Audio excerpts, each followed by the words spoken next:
Hey y'all, welcome back to the ranch. I'm Jared Paul, and I'm wearing my France hat today because Laura and I usually travel and do some sort of foreign land quarterly. So we're feeling a little bit locked down now that it's over 3 months and we haven't been able to travel because this summer we were actually supposed to go to Italy and we were going to explore Rome and Naples, where her ancestors are from. But that got kibosh, so that's not happening. So I figure, why not throw on my France hat, pretend I'm in a foreign land, throw on some cool uh, European music, and enjoy the day of bonsai. So it's been a couple of days since I started my Japanese Zelkovas. I only got to the one forest planting because it took a really long time. I ran out of space on my phone. The phone shut down due to heat, overheating. And then yesterday, my buddy Roland came and we moved a bunch of wood chips down to the tree farm. You see that huge pile there? There's probably 20 yards of natural wood chips from spruce, pines, oaks. I know there's oaks because a lot of baby oaks actually volunteered themselves and they're growing out in with my spruce tree farm. So the issue I'm having is my no-dig tree farm, where there's 500 spruce trees, give or take a few. I did a layer of cardboard and then I did the mulch chips as a weed barrier, but I'll tell you what, these weeds are determined. So there's some spots that I need to put more cardboard now that weeds are growing through, and then throw some more chips on. So I wanted to get all those chips to the backyard so that when I'm doing it bucket by bucket, I didn't have to walk all the way to the front of the house, which is where the other half of the pile still is. So now I have chips for the front of the house, chips for the back.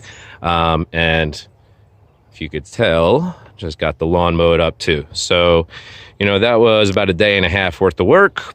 And now I'm back to the bonsai. So what's coming up is part 2 of Japanese Zelkovas. That's what's coming up on today's episode of Jarhead Bonsai.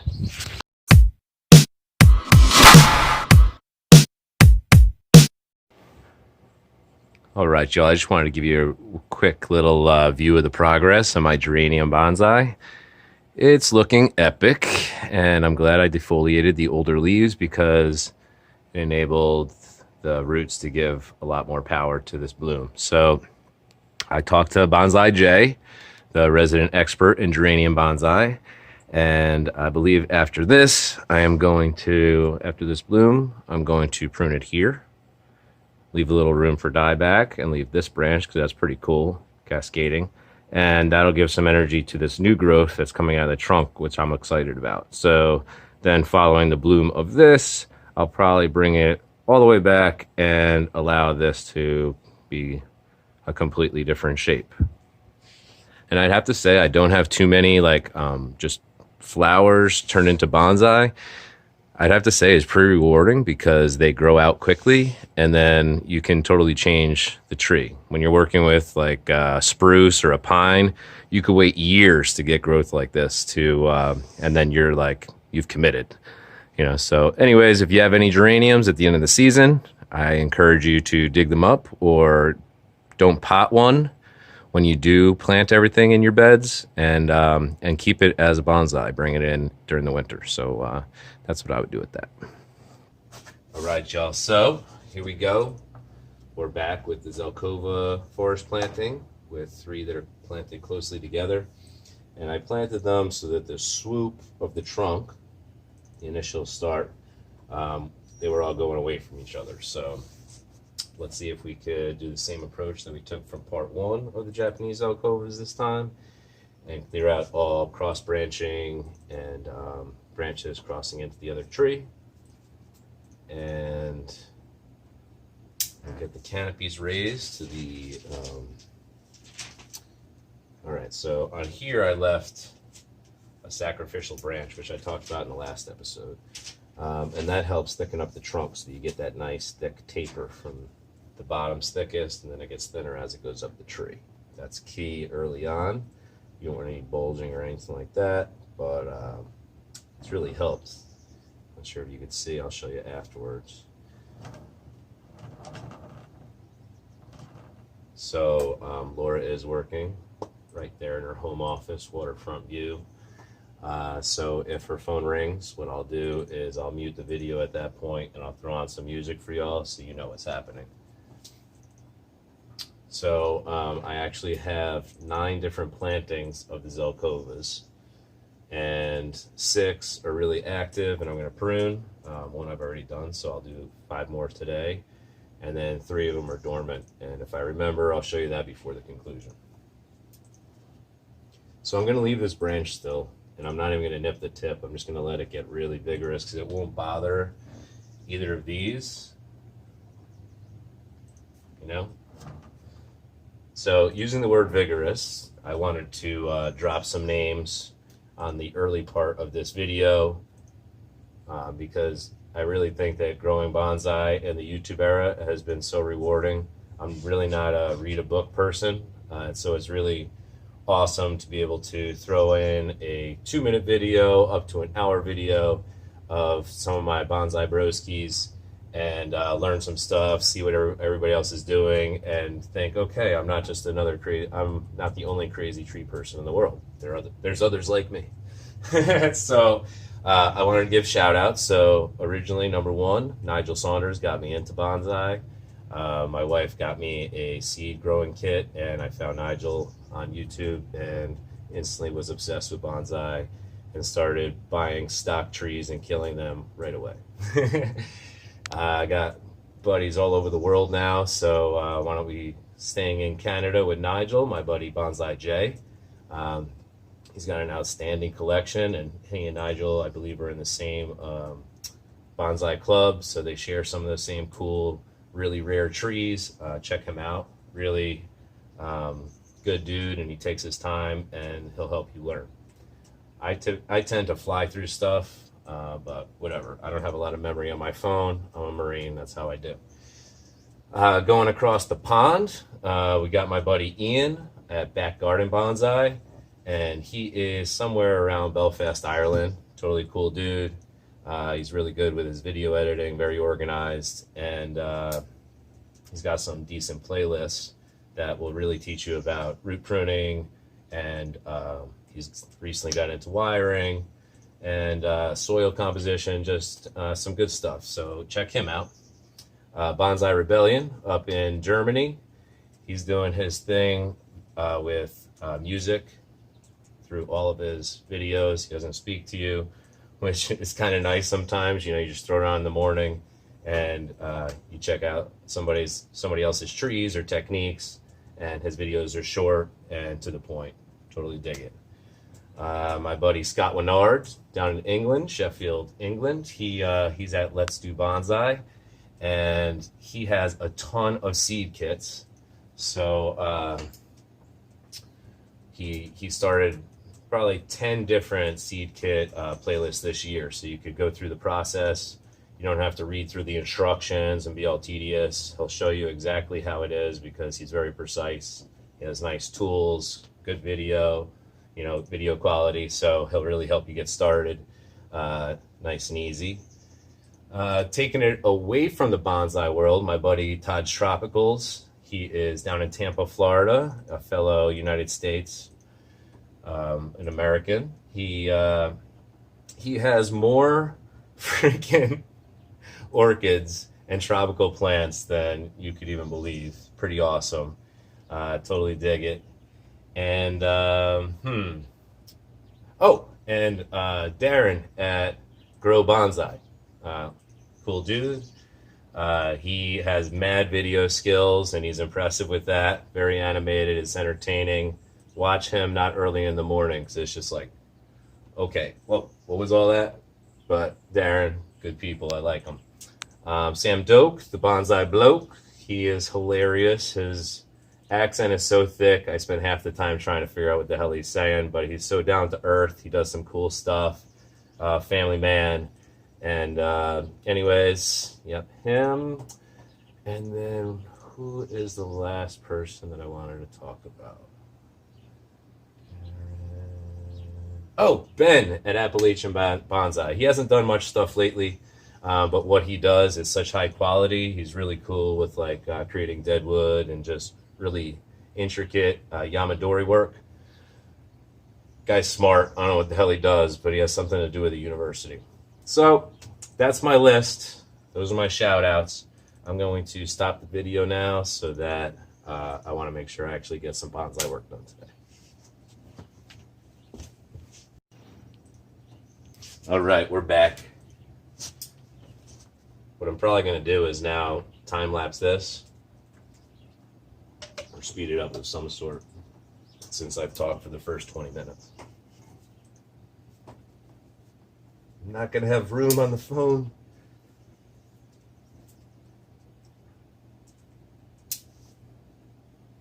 Just nipping the tips on some of these.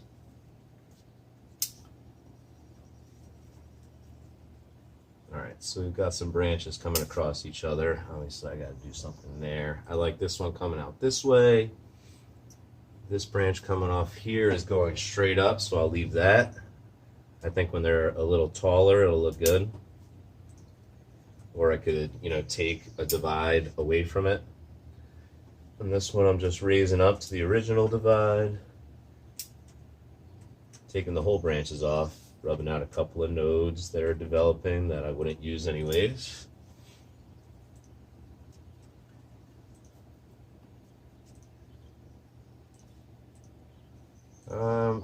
There's this branch right here. It's coming out horizontally. There's really no purpose for it because I like this lower branch coming up.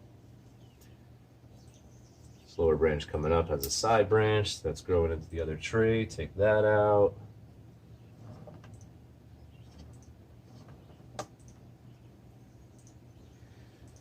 Have this branch growing out low right into another branch. I can almost just rub that one off. It was so little.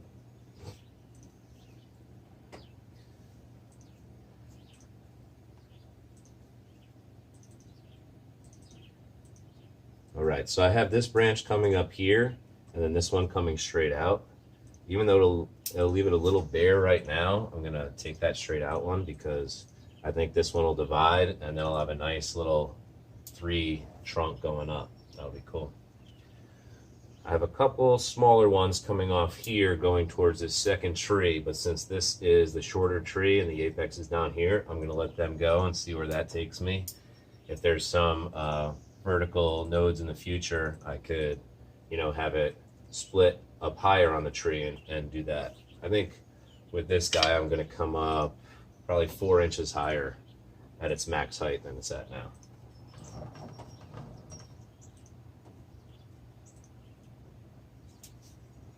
Nipping tips, take out this lower one. I'll leave this lower one because it's not going to do anything to distract from the planting, and it'll allow this trunk to thicken up a little bit.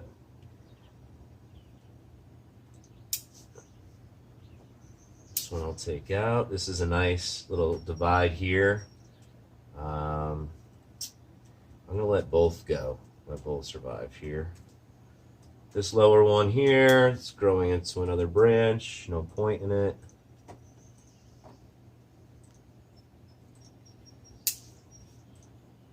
All right, so I have 2 coming out of the same point. So this one would end up competing with this branch, so I'll take that one completely out, and we'll nip the tip on the other, and I'm gonna nip the tip on that. Excuse me. I do not have corona. I just have a tickle in my throat because it's allergy season.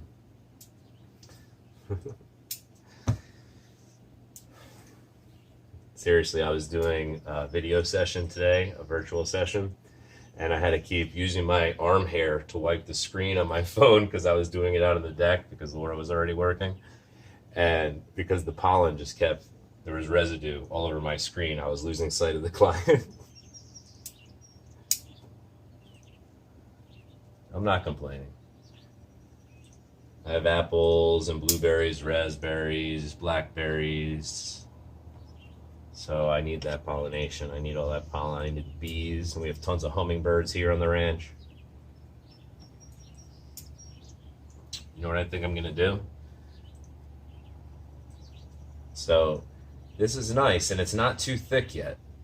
Coming from this branch here, this little apex, and then it divides nicely. And however, there's one coming out of the base and then a couple coming out of the one on the other side that are newer. And since it's such a young tree, we're looking at 18 months, I'm actually going to take out that vertical growth early on.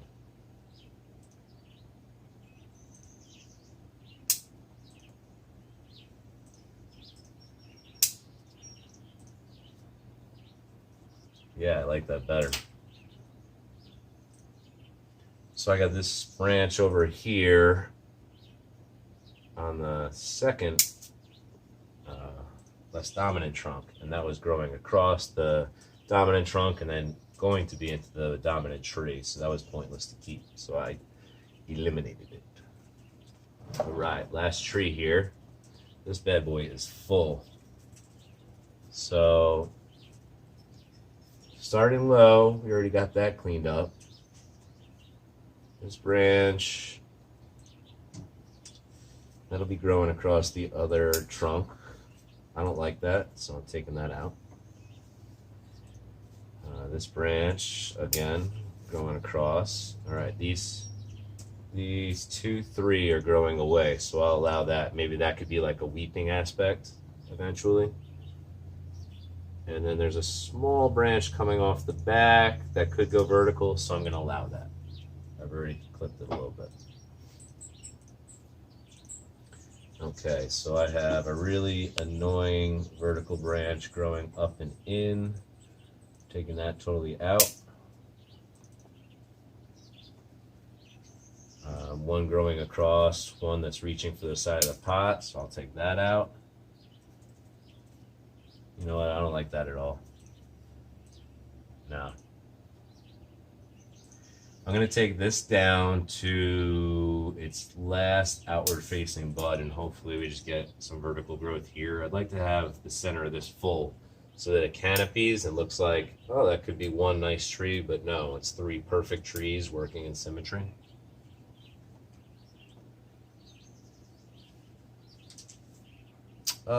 And then there's another branch down here just growing in where there's no point keeping it at all.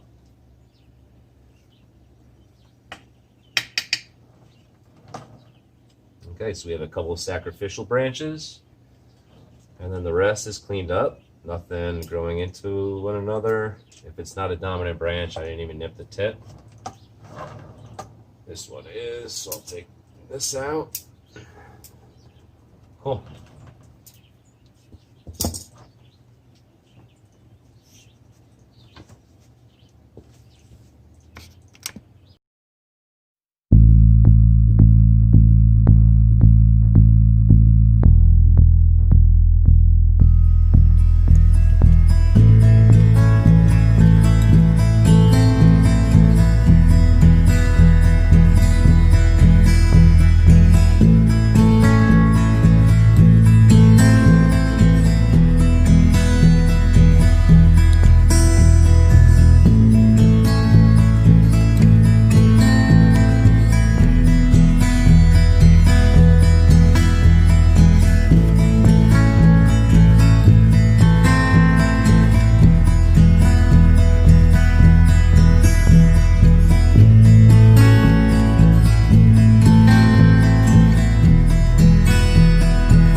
All right, y'all, so taking a final look at what we did.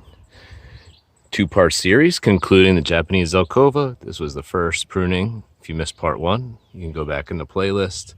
This one is part of a playlist that is Japanese Zelkova 3 sparse forest planting or something like that. Okay, so here's number 2. I love the sacrificial branch on this guy.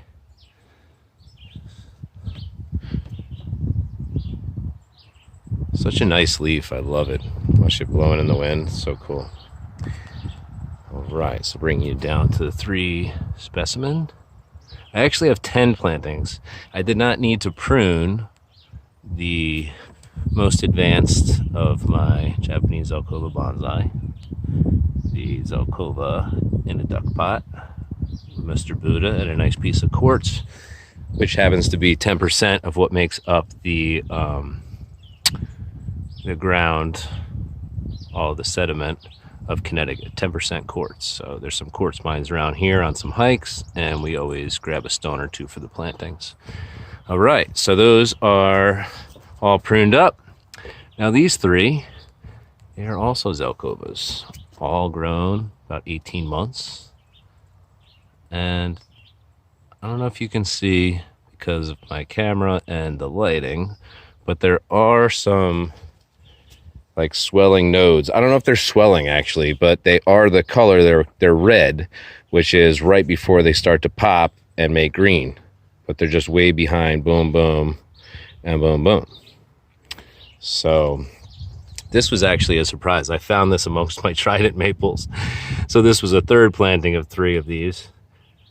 I had fun doing all this pruning today, y'all. That's what it's really all about. It's, you know, if you want to get into bonsai, I say just anything and everything that you find attractive, whatever tree, get some seeds, grow it, go to the nursery, buy it, and just have some fun. You know, it is constant learning process, and it keeps your mind going, and it really relaxes you. So for my family, yours, that's going to do it for the Japanese Zelkova prunings this time, y'all. So a 2-part series. And if you haven't liked, subscribed, and sent me a comment, hit that notification bell, please do. Questions and comments are really what I enjoy most about this entire process. So that's why I share it with y'all. So Jared Paul out here, and I'll see you next time, y'all. Take care.